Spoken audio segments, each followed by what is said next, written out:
जब हम यात्रा करने के लिए अपने घर से बाहर निकलते हैं ना, तो एक मन में भाव आता था पहले की यात्राओं में कि जाही विधि राखे राम ताही विधि रहिए, जैसा प्रभु आप रखोगे वैसा हम रह जाएंगे, क्योंकि हम यात्रा कर रहे हैं। गिरह गांठ नहीं बांधते जब देवे तब खाए, और नारायण पाछे फिरे भूखो मत रह जाए। परमात्मा का नियम है कि मेरे नाम से जो निकल गया अपने घर से यात्रा के लिए, उसकी भूख प्यास का ध्यान रखना मेरा कर्म है।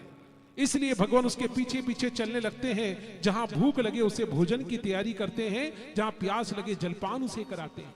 किंतु अब यात्रा नहीं रही, क्योंकि पहले से सब सर्च कर लिया जाता है कि कहां पर हमें रुकना है, किस होटल में हमको अच्छा खाना मिलेगा, कहां पे रूम अच्छे हैं।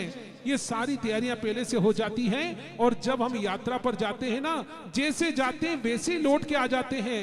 आने के बाद थकान हो जाती है। पहले के लोग यात्रा करके आते थे तो डांगड़ी करते थे, सारे रिश्तेदारों को अपने बेटे को फोन लगाते, हम कल पहुंच जाएंगे हो, हम इतनी बजे आ जाएंगे। अब उनके परिवार के सब रिश्तेदारों को इकट्ठा करते और ढोल बाजे के साथ उनको स्टेशन लेने जाते थे, लेकर के आते। उसके बाद वहां पर कथा कराई जाती थी, वहां पर अग्निहोत्र किया जाता था और दान पुण्य किया जाता था, गांव को जिमाया जाता था। और सबको जिमाने के बाद भी जब लोग कहते बहुत थक गए होंगे अब आराम करो, अरे वहां कौन से पत्थर तोड़े, हमने यात्रा ही तो करने गए थे। कितना पैदल चले होंगे, कितना घाट से नीचे उतर करके स्नान किया होगा, कितने घाट वापस चढ़े होंगे। अरे घाट नीचे उतरने में तो पसीना जो हो रहा था, 3 डुबकी लगाई और सारे हम पीड़ाओं को भूल गए, सारी उष्णता को शीतलता में परिवर्तित कर दिया।